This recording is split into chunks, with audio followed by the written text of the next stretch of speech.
1 രാജാക്കന്മാർ അധ്യായം 20. സിറിയ രാജാവായ ബെൻഹദാദ് പടയൊരുക്കി. 32 നാടുവാഴികൾ തങ്ങളുടെ കുതിരകളോടും രഥങ്ങളോടും കൂടെ അവൻ്റെ പക്ഷം ചേർന്നു. അവൻ ചെന്ന് സമരിയായെ വളഞ്ഞ് ആക്രമിച്ചു. അവൻ പട്ടണത്തിലേക്ക് ദൂതന്മാരെ അയച്ച് ഇസ്രായേൽ രാജാവായ ആഹാബിനെ അറിയിച്ചു. ബെൻഹദാദ് അറിയിക്കുന്നു, നിന്റെ വെള്ളിയും സ്വർണവും എൻ്റേതാണ്, നിന്റെ സുന്ദരികളായ ഭാര്യമാരും മക്കളും എനിക്കുള്ളതാണ്. ഇസ്രായേൽ രാജാവ് പറഞ്ഞു, പ്രഭു, രാജാവായ അങ്ങ് പറയുന്നത് പോലെ തന്നെ ഞാനും എനിക്കുള്ളതും അങ്ങയുടേതാണ്.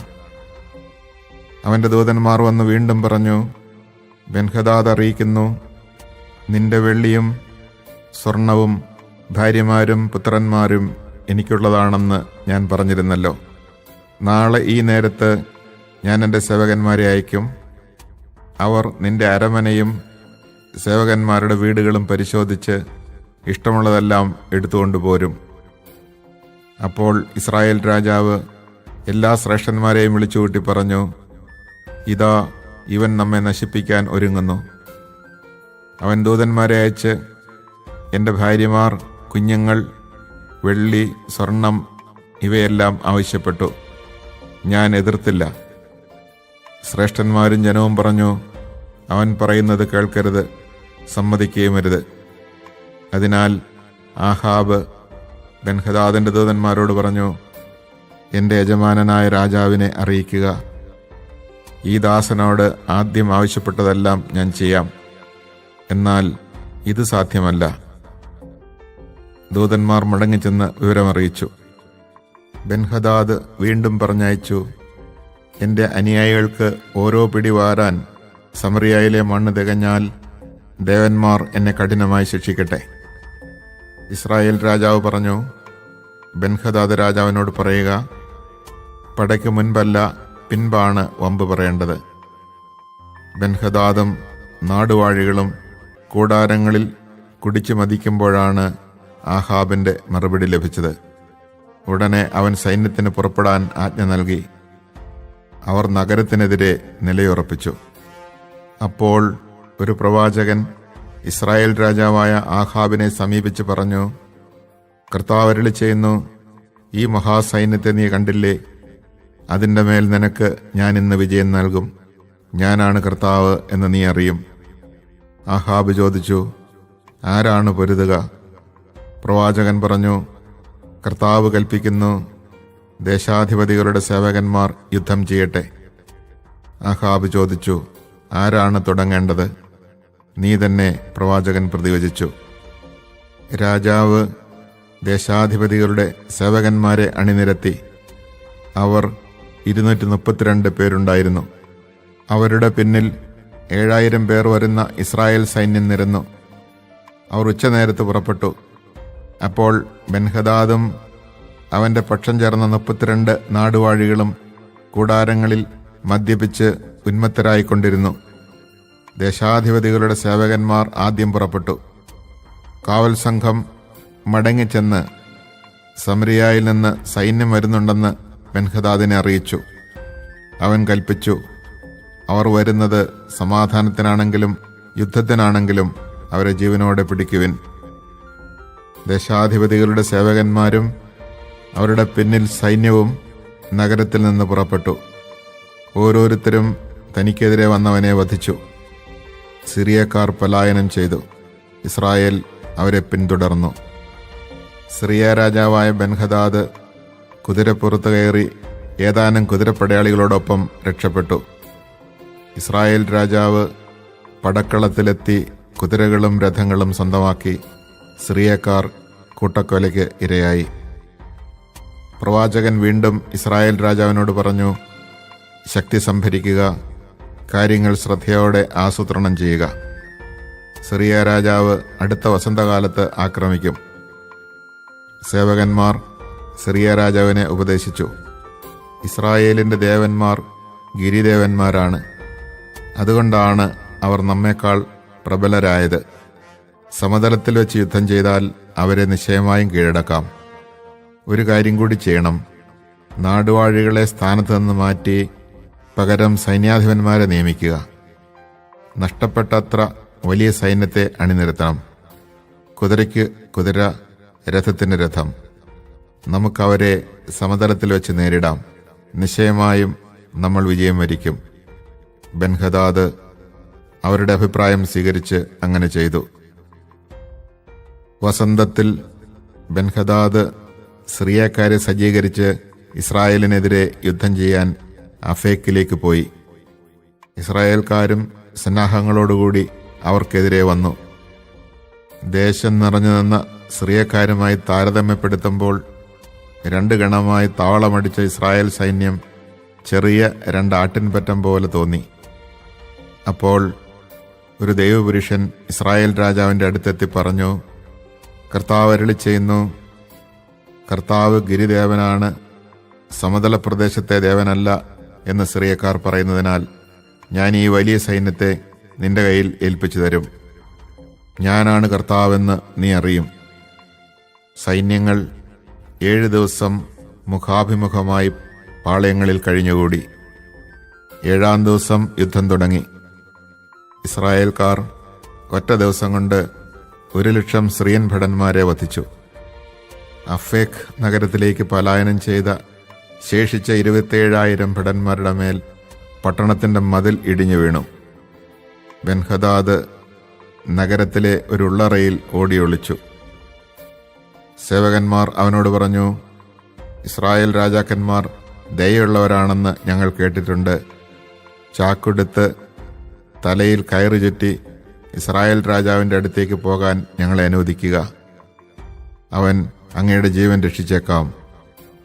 അവർ ചാക്കുടുത്ത് തലയിൽ കയറ് ചുറ്റി ഇസ്രായേൽ രാജാവിനെ സമീപിച്ച് പറഞ്ഞു, തൻ്റെ ജീവൻ രക്ഷിക്കണമെന്ന് അങ്ങയുടെ ദാസൻ ബെൻഹദാദ് യാചിക്കുന്നു. ആഹാബ് പ്രതിവചിച്ചു, അവൻ ഇപ്പോഴും ജീവിച്ചിരിപ്പുണ്ടോ? അവൻ എൻ്റെ സഹോദരനാണ്. ബെൻഹദാദിൻ്റെ സേവകന്മാർ ഒരു ശുഭലക്ഷണം കാത്തിരിക്കുകയായിരുന്നു. സഹോദരൻ എന്ന് ആഹാബ് പറഞ്ഞപ്പോൾ അവർ അത് ശുഭലക്ഷണമായി എടുത്തു പറഞ്ഞു, അതെ, അങ്ങയുടെ സഹോദരൻ ബെൻഹദാദ്. ആഹാബ് കൽപ്പിച്ചു, പോയി അവനെ കൊണ്ടുവരുവിൻ. ബെൻഹദാദ് വന്നപ്പോൾ ആഹാബ് അവനെ തന്നോടൊപ്പം രഥത്തിൽ കയറ്റി. ബെൻഹദാദ് ആഹാബിനോട് പറഞ്ഞു, എൻ്റെ പിതാവ് അങ്ങയുടെ പിതാവിൽ നിന്ന് പിടിച്ചെടുത്ത പട്ടണങ്ങൾ ഞാൻ മടക്കിത്തരാം. എൻ്റെ പിതാവ് സമറിയായിൽ ചെയ്തതുപോലെ അങ്ങ് ദമാസ്കസിൽ കച്ചവട കേന്ദ്രങ്ങൾ സ്ഥാപിച്ചാലും. ആഹാബ് പ്രതിവചിച്ചു, ഈ കരാർ അനുസരിച്ച് നിന്നെ വിട്ടയക്കുന്നു. അവൻ ഒരു ഉടമ്പടി ചെയ്ത് ബെൻഹദാദിനെ വിട്ടയച്ചു. പ്രവാചക ഗണത്തിൽപ്പെട്ട ഒരുവൻ മറ്റൊരുവനോട് എന്നെ അടിക്കുക എന്ന് കർത്താവിൻ്റെ കൽപ്പന അനുസരിച്ച് ആവശ്യപ്പെട്ടു. അവൻ വിസമ്മതിച്ചു.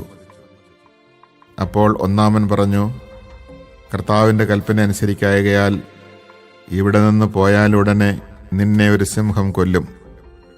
അവൻ പുറപ്പെട്ട ഉടനെ ഒരു സിംഹം എതിരെ വന്ന് അവനെ കൊന്നു. അവൻ വേറൊരാളെ സമീപിച്ച് പറഞ്ഞു, എന്നെ അടിക്കുക. അവൻ അടിച്ച് മുറിവേൽപ്പിച്ചു. അതിനുശേഷം പ്രവാചകൻ അവിടെ നിന്ന് പോയി. അവൻ ആളറിയാത്ത വിധം മുഖം മൂടി രാജാവിനെ കാത്ത് വഴിയിൽ നിന്നു. രാജാവ് കടന്നുപോയപ്പോൾ പ്രവാചകൻ വിളിച്ചു പറഞ്ഞു, ഈ ദാസൻ യുദ്ധക്കളത്തിൽ പടപൊരുതാൻ പോയി. അപ്പോൾ ഒരു പടയാളി ഒരാളെ എൻ്റെ അടുത്ത് കൊണ്ടുവന്ന് പറഞ്ഞു, ഇവനെ കാത്തുകൊള്ളുക. ഇവൻ രക്ഷപ്പെട്ടാൽ പകരം നിന്റെ ജീവൻ കൊടുക്കേണ്ടി വരും, അല്ലെങ്കിൽ 1 താലന്ത് വെള്ളി ഈടാക്കും.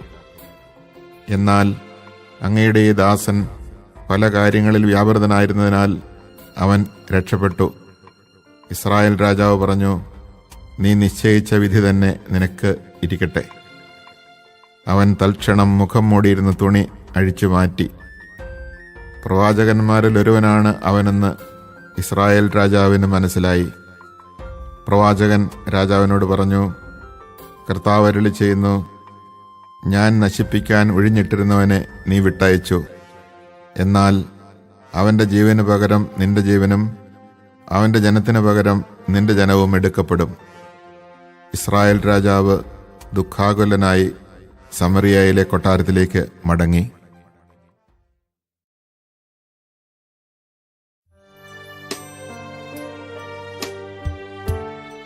ഒന്ന് രാജാക്കന്മാർ അധ്യായം 21. ജസ്രയേൽക്കാരനായ നാബോത്തിന് ജസ്രയേലിൽ സമറിയ രാജാവായ ആഹാബിൻ്റെ കൊട്ടാരത്തോട് ചേർന്ന് ഒരു മുന്തിരിത്തോട്ടമുണ്ടായിരുന്നു. ഒരു ദിവസം ആഹാബ് നാബോത്തിനോട് പറഞ്ഞു, എനിക്ക് പച്ചക്കറിത്തോട്ടമുണ്ടാക്കാൻ നിന്റെ മുന്തിരിത്തോട്ടം വിട്ടുതരണം. അത് കൊട്ടാരത്തിൻ്റെ സമീപമാണല്ലോ. അതിനേക്കാൾ മെച്ചമായ ഒരു മുന്തിരിത്തോട്ടം ഞാൻ നിനക്ക് തരാം. പണമാണ് വേണ്ടതെങ്കിൽ വില തരാം. എന്നാൽ നാബോത്ത് പറഞ്ഞു, എൻ്റെ പിതൃസ്വത്ത് വിൽക്കുന്നതിന് കർത്താവ് ഇടയാക്കാതിരിക്കട്ടെ.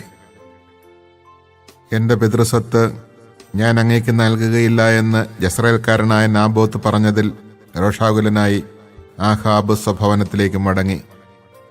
അവൻ മുഖം തിരിച്ച് കട്ടിലിൽ കിടന്നു ഭക്ഷണം കഴിച്ചതുമില്ല. അവൻ്റെ ഭാര്യ ജസബൽ അടുത്തു വന്ന് ചോദിച്ചു, അങ്ങ് എന്താണ് ഇത്ര ക്ഷോഭിച്ചിരിക്കുന്നത്? ഭക്ഷണം കഴിക്കുന്നില്ലല്ലോ. അവൻ പറഞ്ഞു, ജസ്രയേൽക്കാരനായ നാബോത്തിനോട് അവൻ്റെ മുന്തിരിത്തോട്ടം വിലയ്ക്ക് തരിക, അല്ലെങ്കിൽ വേറൊന്നിന് പകരമായി തരിക എന്ന് ഞാൻ പറഞ്ഞു. എന്നാൽ തരികയില്ല എന്ന് അവൻ പറഞ്ഞു.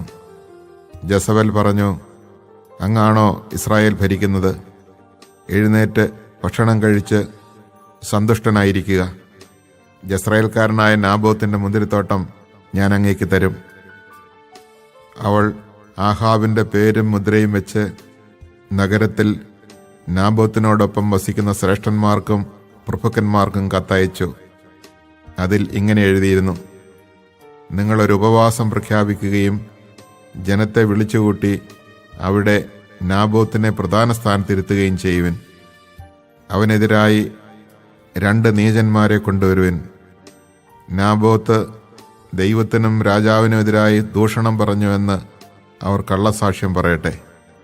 അപ്പോൾ അവനെ പുറത്തു കൊണ്ടുപോയി കല്ലെറിഞ്ഞു കൊല്ലുവിൻ. പട്ടണത്തിലെ ശ്രേഷ്ഠന്മാരും പ്രഭുക്കന്മാരും ജസബൽ എഴുതിയതുപോലെ പ്രവർത്തിച്ചു. അവർ ഉപവാസം പ്രഖ്യാപിച്ചു. ജനത്തെ വിളിച്ചുകൂട്ടി നാബോത്തിനെ പ്രധാന സ്ഥാനത്ത് ഇരുത്തി. നീചന്മാർ ഇരുവരും അവനെതിരെ ഇരുന്നു.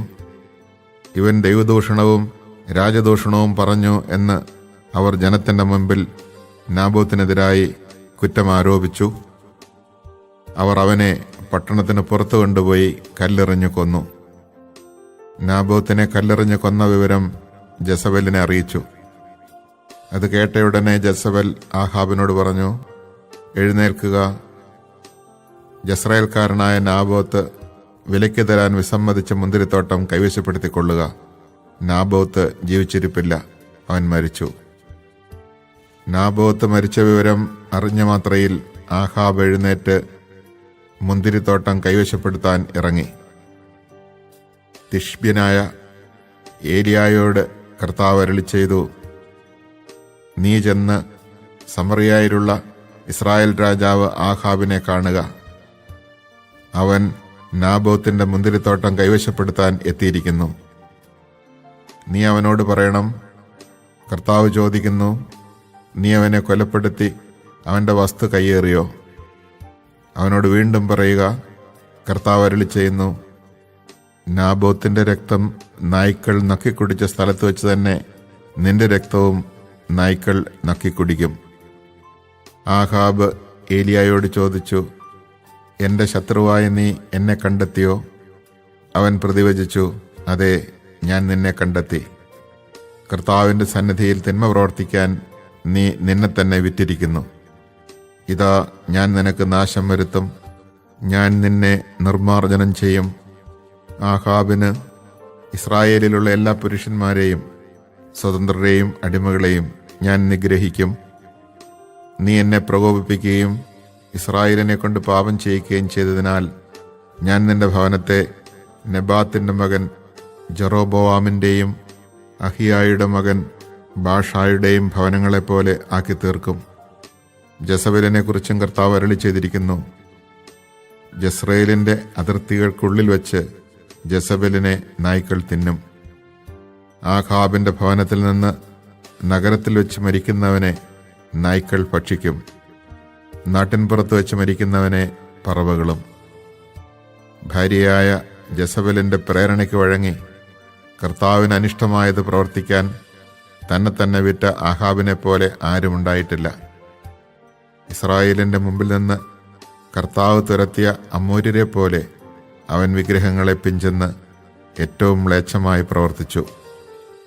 ആഹാബ് ഇത് കേട്ട് വസ്ത്രം കീറി ചാക്കുടുത്ത് ഉപവസിക്കുകയും ചാക്ക് വിരിച്ച് ഉറങ്ങുകയും മനം തകർന്ന് തലതാഴ്ത്തി നടക്കുകയും ചെയ്തു.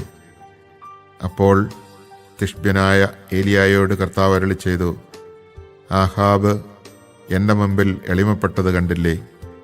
അവൻ തന്നെ താഴ്ത്തിയതിനാൽ അവൻ്റെ ജീവിതകാലത്ത് ഞാൻ നാശം വരുത്തുകയില്ല.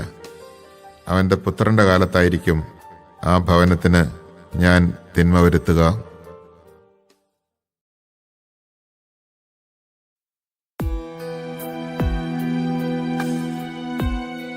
ഒന്ന് രാജാക്കന്മാർ അധ്യായം 22. 3 വർഷത്തേക്ക് സിറിയയും ഇസ്രായേലും തമ്മിൽ യുദ്ധമുണ്ടായില്ല. 3-ാം വർഷം യൂദാ രാജാവായ യഹോഷാഫാത്ത് ഇസ്രായേൽ രാജാവിനെ സന്ദർശിച്ചു. ഇസ്രായേൽ രാജാവ് തൻ്റെ സേവകന്മാരോട് പറഞ്ഞു, റാമോത്ത് ഗിലെയാദ് സിറിയ രാജാവിൽ നിന്ന് തിരിച്ചെടുക്കുന്നതിന് നാം എന്തിനു മടിക്കുന്നു? അത് നമ്മുടേതാണല്ലോ. അവൻ യഹോഷാഫാത്തിനോട് ചോദിച്ചു, എന്നോടൊപ്പം റാമോത്ത് ഗിലെയാദിൽ യുദ്ധത്തിന് പോരുമോ? യഹോഷാഫാത്ത് ഇസ്രായേൽ രാജാവിനോട് പറഞ്ഞു, ഞാൻ തയ്യാറാണ്. എൻ്റെ സൈന്യം നിന്റെ സൈന്യത്തെപ്പോലെയും എൻ്റെ കുതിരകൾ നിന്റെ കുതിരകളെപ്പോലെയും തയ്യാറാണ്. യഹോഷാഫാത്ത് തുടർന്നു, ആദ്യം കർത്താവിൻ്റെ ഇംഗിതമാരായുക. ഇസ്രായേൽ രാജാവ് പ്രവാചകന്മാരെ വിളിച്ചുകൂട്ടി. അവർ 400ഓളം പേരുണ്ടായിരുന്നു. അവൻ അവരോട് ചോദിച്ചു, ഞാൻ റാമോത്ത് ഗിലെയാദ് തിരിച്ചെടുക്കാൻ യുദ്ധത്തിന് പോകണമോ വേണ്ടയോ? അവർ പ്രതിവചിച്ചു, പോവുക, കർത്താവ് അത് രാജാവിൻ്റെ കയ്യിൽ ഏൽപ്പിക്കും. എന്നാൽ യഹോഷാഫാത്ത് ചോദിച്ചു, കർത്താവിൻ്റെ ഇംഗിതം ആരായേണ്ടതിന് ഇവിടെ വേറെ പ്രവാചകനില്ലേ? ഇസ്രായേൽ രാജാവ് പ്രതിവചിച്ചു, നമുക്ക് കർത്താവിൻ്റെ ഇംഗിതം ആരായാൻ ഒരാൾ കൂടിയുണ്ട്, ഇംലായുടെ പുത്രൻ മിഖായ. എന്നാൽ ഞാൻ അവനെ വെറുക്കുന്നു. അവൻ എനിക്ക് തിന്മയല്ലാതെ നന്മ പ്രവചിക്കുകയില്ല. യഹോഷാഫാത്ത് പറഞ്ഞു, രാജാവ് അങ്ങനെ പറയരുതേ. ഉടൻ ഇസ്രായേൽ രാജാവ് സേവകനോട് ആജ്ഞാപിച്ചു, ഇംലയുടെ മകൻ മിഖായയെ വേഗം കൊണ്ടുവരിക. ഇസ്രായേൽ രാജാവും യൂദാ രാജാവ് യഹോഷാഫാത്തും രാജകീയ വസ്ത്രങ്ങൾ അണിഞ്ഞ് സമറിയായുടെ കവാടത്തിലുള്ള ഒരു മെതിസ്ഥലത്ത് സിംഹാസനത്തിൽ ഉപവിഷ്ടരായിരുന്നു. പ്രവാചകന്മാർ അവരുടെ മുമ്പിൽ പ്രവചിച്ചുകൊണ്ടിരുന്നു. കനാനായുടെ മകൻ സെദക്കിയ ഇരുമ്പുകൊണ്ട് കൊമ്പുകൾ നിർമ്മിച്ചു പറഞ്ഞു, കർത്താവ് അരുളി ചെയ്യുന്നു, സിറിയക്കാർ നശിക്കുന്നതുവരെ നീ ഇവ കൊണ്ട് അവരെ കുത്തിക്കീറും. എല്ലാ പ്രവാചകന്മാരും അങ്ങനെ തന്നെ പ്രവചിച്ചു. അവർ പറഞ്ഞു, റാമോത്ത് ഗിലെയാദിൽ പോയി വിജയം വരിക്കുക. കർത്താവ് അത് രാജാവിൻ്റെ കയ്യിൽ ഏൽപ്പിക്കും. ദൂതൻ ചെന്ന് മിഖായയോട് പറഞ്ഞു, ഇതാ പ്രവാചകന്മാർ ഏകസ്വരത്തിൽ രാജാവിന് അനുകൂലമായി പ്രവചിച്ചിരിക്കുന്നു. അങ്ങും അവരെ പോലെ അനുകൂലമായി പ്രവചിക്കുക. എന്നാൽ മിഖായ പറഞ്ഞു, കർത്താവാണേ, അവിടുന്ന് അരുളി ചെയ്യുന്നത് ഞാൻ പറയും. അവൻ വന്നപ്പോൾ രാജാവ് ചോദിച്ചു, മിഖായ, ഞങ്ങൾ റാമോത്ത് ഗിലെയാദിൽ യുദ്ധത്തിന് പോകണമോ വേണ്ടയോ? മിഖായ പ്രതിവചിച്ചു, നിങ്ങൾ പോയി വിജയം വരിക്കുക. കർത്താവ് അത് രാജാവിൻ്റെ കയ്യിൽ ഏൽപ്പിക്കും. രാജാവ് ചോദിച്ചു, കർത്താവിൻ്റെ നാമത്തിൽ എന്നോട് സത്യമേ പറയാവൂ എന്ന് എത്ര പ്രാവശ്യം ഞാൻ ആവശ്യപ്പെടണം? മിഖായ പറഞ്ഞു, ഇസ്രായേൽ ജനം ഇടയനില്ലാത്ത ആടുകളെപ്പോലെ പർവ്വതങ്ങളിൽ ചിതറിക്കിടക്കുന്നത് ഞാൻ കണ്ടു. കർത്താവ് അരുളി ചെയ്യുന്നതും കേട്ടു. ഇവർക്ക് നാഥനില്ല.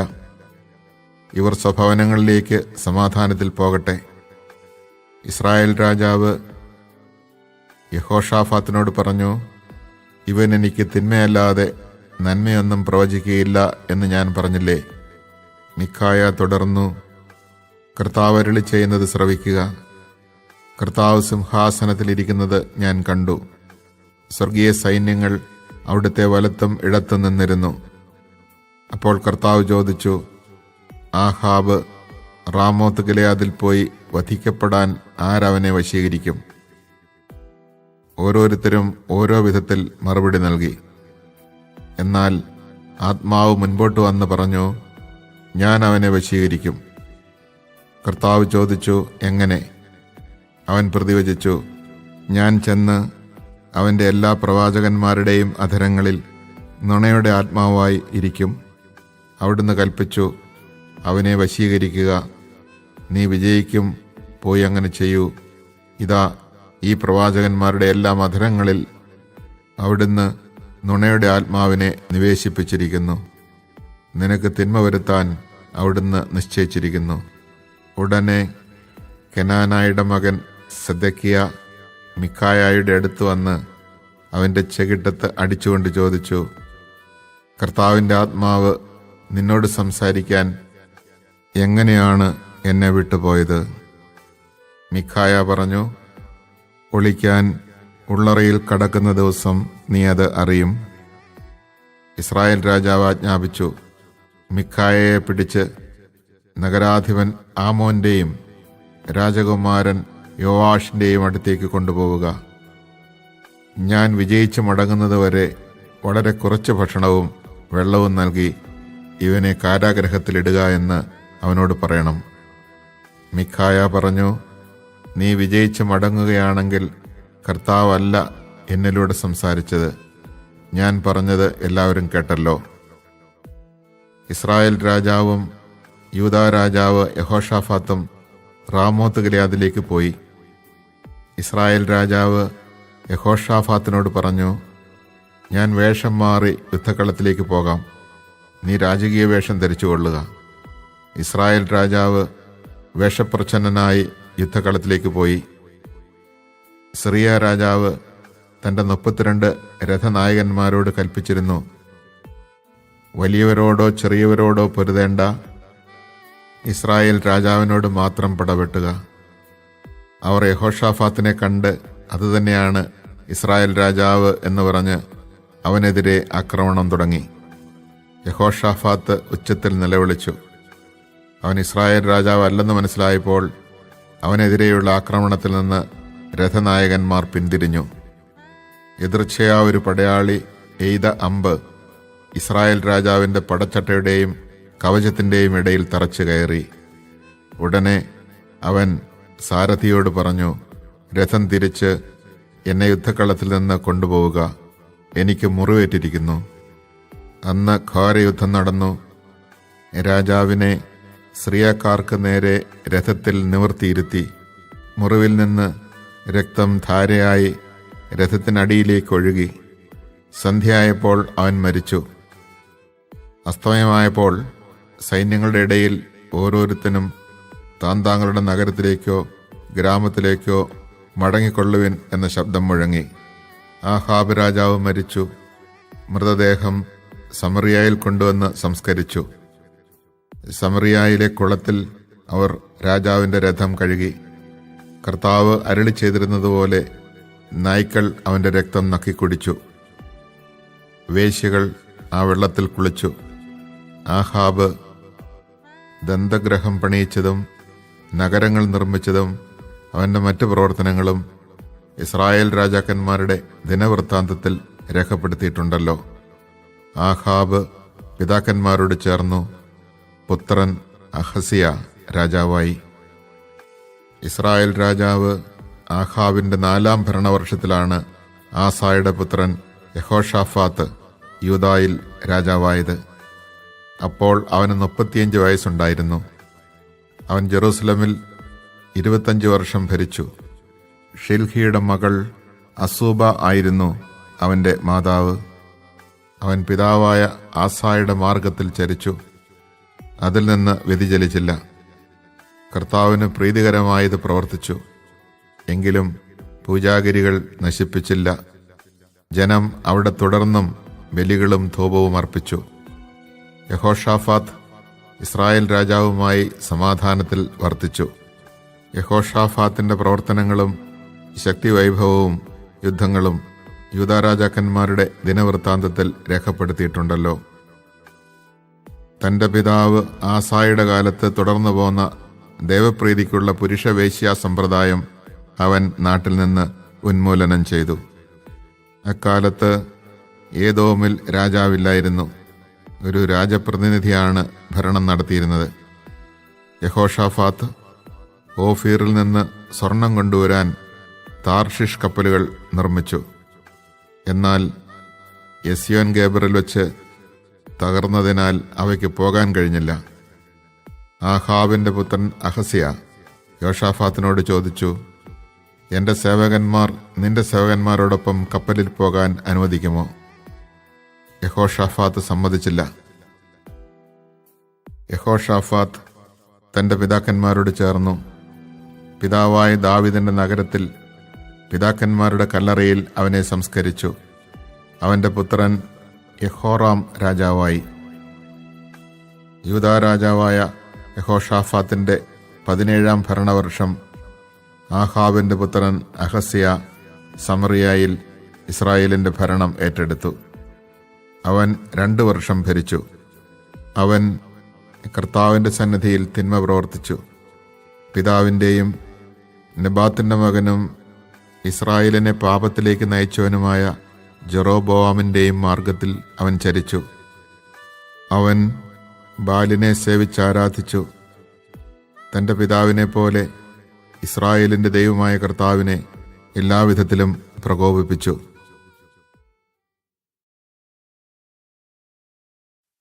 Chapter 20. Ben-Hadad, king of Aram, gathered all his forces and, accompanied by 32 kings with horses and chariotry, proceeded to invest and attack Samaria. He sent couriers to Ahab, king of Israel, within the city, and said to him, "This is Ben-Hadad's message. Your silver and gold are mine, and your wives and your promising sons are mine." The king of Israel answered, "As you say, my lord king, I and all I have are yours." But the couriers came again and said, "This is Ben-Hadad's message. I sent you word to give me your silver and gold, your wives and your sons. Now, however, at this time tomorrow I will send my servants to you, and they shall ransack your house and the houses of your servants. They shall seize and take away whatever they consider valuable." The king of Israel then summoned all the elders of the land and said, "Understand clearly that this man wants to ruin us. When he sent to me for my wives and sons, my silver and my gold, I did not refuse him." All the elders and all the people said to him, "Do not listen, do not give in." Accordingly he directed the couriers of Ben-Hadad, "Say to my lord the king, I will do all that you demanded of your servant the first time, but this I cannot do." The couriers left and reported this. Ben-Hadad then sent him the message, "May the gods do thus and so to me if there is enough dust in Samaria to make handfuls for all my followers." The king of Israel replied, "Tell him, it is not for the man who is buckling his armor to boast as though he were taking it off." Ben-Hadad was drinking in the pavilions with the kings when he heard this reply. "Prepare the assault," he commanded his servants, and they made ready to storm the city. Then a prophet came to Ahab, king of Israel, and said, "The Lord says, Do you see all this huge army? When I deliver it up to you today, you will know that I am the Lord." But Ahab asked, "Through whom will it be delivered up?" He answered, "The Lord says, through the retainers of the governors of the provinces." Then Ahab asked, "Who is to attack?" He replied, "You are." So Ahab called up the retainers of the governors of the provinces, 232 of them. Behind them he mustered all the Israelite soldiery, who numbered 7,000. They marched out at noon, while Ben-Hadad was drinking heavily in the pavilions with the 32 kings who were his allies. When the retainers of the governors of the provinces marched out first, Ben-Hadad received word that some men had marched out of Samaria.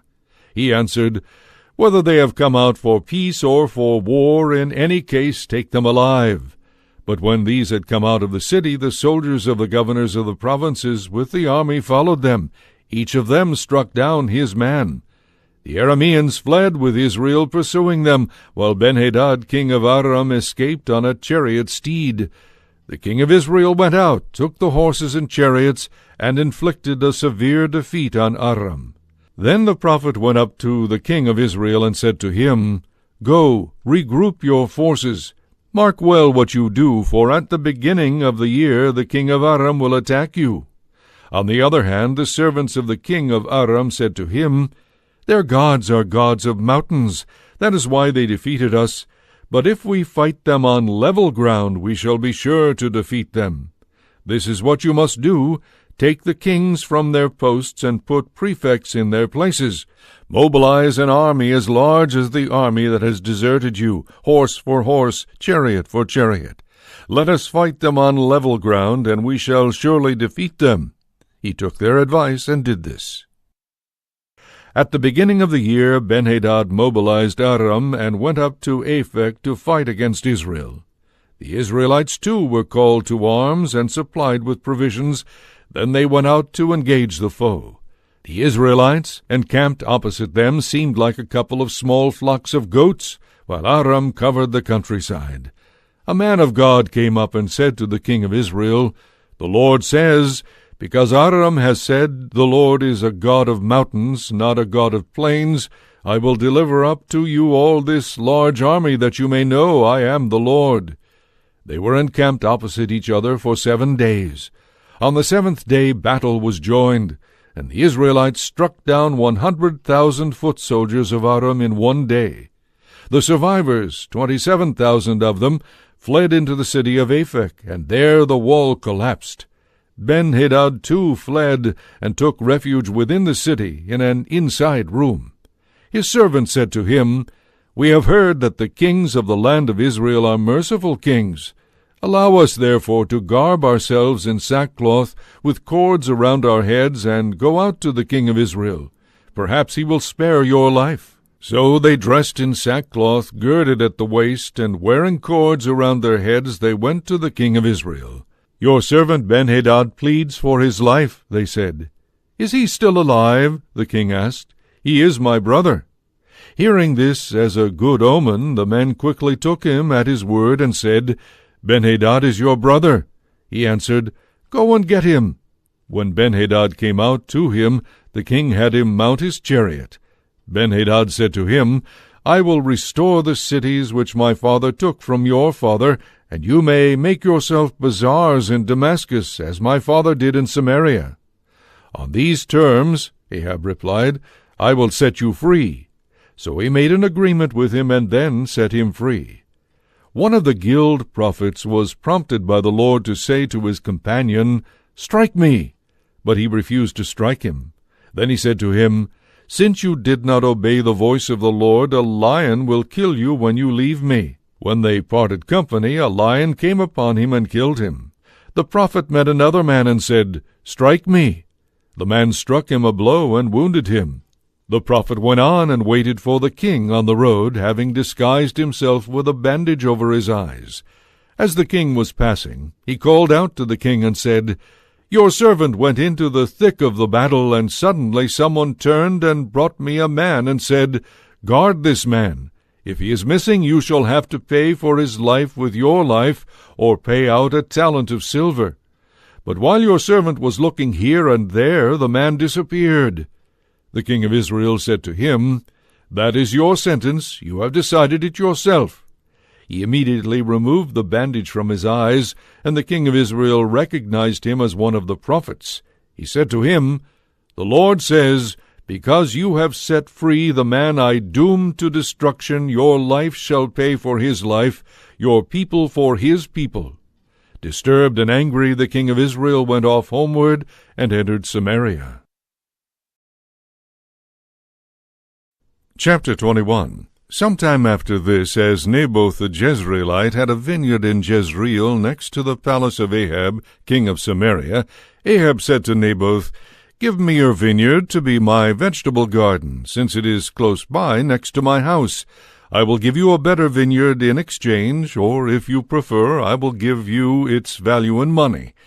"The Lord forbid," Naboth answered him, "that I should give you my ancestral heritage." Ahab went home, disturbed and angry at the answer Naboth the Jezreelite had made to him. "I will not give you my ancestral heritage." Lying down on his bed, he turned away from food and would not eat. His wife Jezebel came to him and said to him, "Why are you so angry that you will not eat?" He answered her, "Because I spoke to Naboth the Jezreelite and said to him, 'Sell me your vineyard, or if you prefer, I will give you a vineyard in exchange.' But he refused to let me have his vineyard." "A fine ruler over Israel you are indeed," his wife Jezebel said to him. "Get up, eat, and be cheerful. I will obtain the vineyard of Naboth the Jezreelite for you." So she wrote letters in Ahab's name, and having sealed them with his seal, sent them to the elders and to the nobles who lived in the same city with Naboth. This is what she wrote in the letters: "Proclaim a fast and set Naboth at the head of the people. Next get 2 scoundrels to face him and accuse him of having cursed God and king. Then take him out and stone him to death." His fellow citizens, the elders and the nobles who dwelt in his city, did as Jezebel had ordered them in writing through the letters she had sent them. They proclaimed a fast and placed Naboth at the head of the people. 2 scoundrels came in and confronted him with the accusation, "Naboth has cursed God and king." And they led him out of the city and stoned him to death. Then they sent the information to Jezebel that Naboth had been stoned to death. When Jezebel learned that Naboth had been stoned to death, she said to Ahab, "Go on, take possession of the vineyard of Naboth the Jezreelite, which he refused to sell you, because Naboth is not alive, but dead." On hearing that Naboth was dead, Ahab started off on his way down to the vineyard of Naboth the Jezreelite to take possession of it. But the Lord said to Elijah the Tishbite, "Start down to meet Ahab, king of Israel, who rules in Samaria. He will be in the vineyard of Naboth, of which he has come to take possession. This is what you shall tell him. The Lord says, 'After murdering, do you also take possession? For this the Lord says, in the place where the dogs licked up the blood of Naboth, the dogs shall lick up your blood too.'" "Have you found me out, my enemy?" Ahab said to Elijah. "Yes," he answered, "because you have given yourself up to doing evil in the Lord's sight. I am bringing evil upon you. I will destroy you and will cut off every male in Ahab's line, whether slave or free man, in Israel.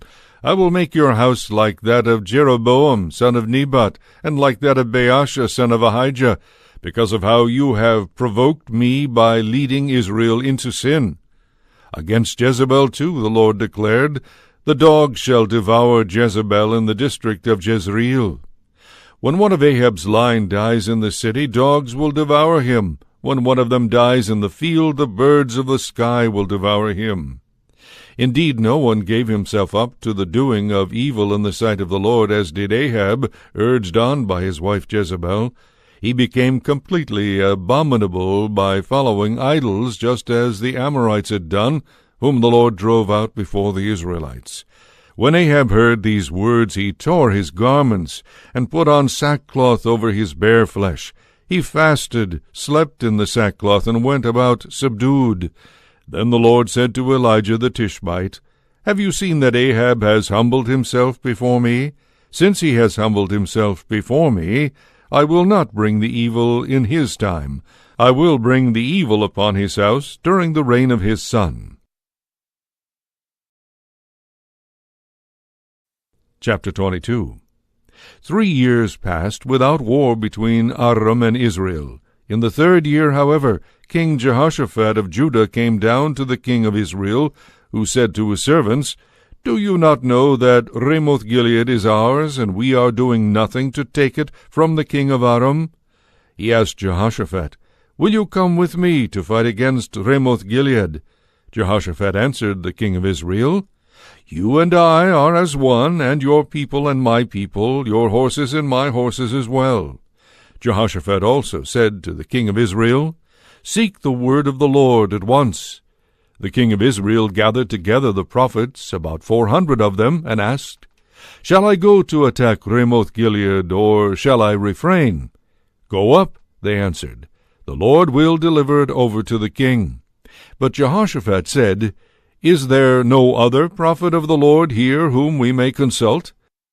The king of Israel answered, There is one other through whom we might consult the Lord, Micaiah son of Imlah, but I hate him because he prophesies not good but evil about me. Jehoshaphat said, Let not your majesty speak of evil against you. So the king of Israel called an official and said to him, Get Micaiah son of Imlah at once. The king of Israel and King Jehoshaphat of Judah were seated, each on his throne, clothed in their robes of state, on a threshing floor at the entrance of the gate of Samaria, and all the prophets were prophesying before them. Zedekiah son of Kenaanah made himself horns of iron, and said, The Lord says, With these you shall gore Aram until you have destroyed them. The other prophets prophesied in a similar vein, saying, Go up to Ramoth-Gilead, you shall succeed. The Lord will deliver it over to the king. The messenger who had gone to call Micaiah said to him, Look now, the prophets are unanimously predicting good for the king. Let your word be the same as any of theirs. Predict good. As the Lord lives, Micaiah answered, I shall say whatever the Lord tells me. When he came to the king said to him, Micaiah, shall we go to fight against Ramoth-Gilead, or shall we refrain? Go up, he answered, you shall succeed. The Lord will deliver it over to the king. But the king answered him, How many times must I adjure you to tell me nothing but the truth in the name of the Lord? So Micaiah said, I see all Israel scattered on the mountains, like sheep without a shepherd, and the Lord saying, These have no master, let each of them go back home in peace. The king of Israel said to Jehoshaphat, Did I not tell you he prophesies not good but evil about me? Micaiah continued, Therefore hear the word of the Lord. I saw the Lord seated on his throne, with the whole host of heaven standing by to his right and to his left. The Lord asked, Who will deceive Ahab, so that he will go up and fall at Ramoth-Gilead? And one said this, another that, until one of the spirits came forth and presented himself to the Lord, saying, I will deceive him. The Lord asked, How?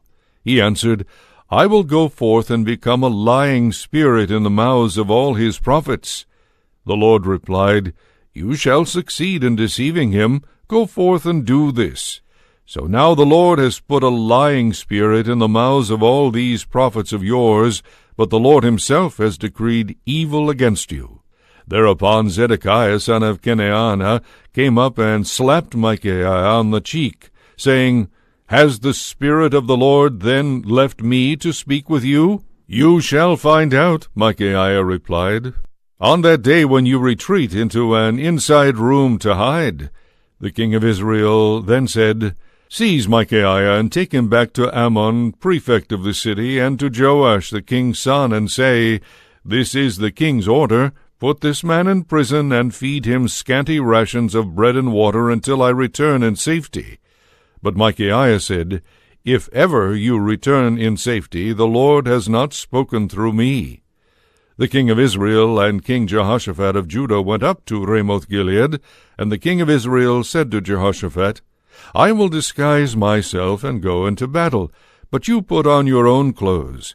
So the king of Israel disguised himself and entered the fray. In the meantime the king of Aram had given his 32 chariot commanders the order, Do not fight with anyone at all except the king of Israel.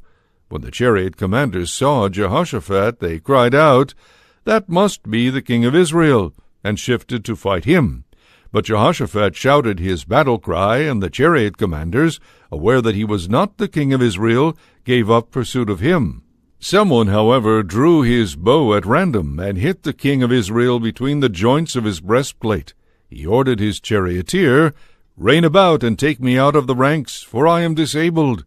The battle grew fierce during the day, and the king, who was propped up in his chariot facing the Arameans, died in the evening. The blood from his wound flowed to the bottom of the chariot. At sunset a cry went through the army, Every man to his city, every man to his land, for the king is dead. So they went to Samaria, where they buried the king. When the chariot was washed at the pool of Samaria, the dogs licked up his blood, and harlots bathed there, as the Lord had prophesied. The rest of the acts of Ahab, with all that he did, including the ivory palace and all the cities he built, are recorded in the book of the Chronicles of the Kings of Israel. Ahab rested with his ancestors, and his son Ahaziah succeeded him as king. Jehoshaphat, son of Asa, began to reign over Judah in the 4th year of Ahab, king of Israel. Jehoshaphat was 35 years old when he began to reign, and he reigned 25 years in Jerusalem. His mother's name was Azubah, daughter of Shilhi. He followed all the ways of his father Asa unswervingly, doing what was right in the Lord's sight. Nevertheless, the high places did not disappear, and the people continued to sacrifice and to burn incense on the high places.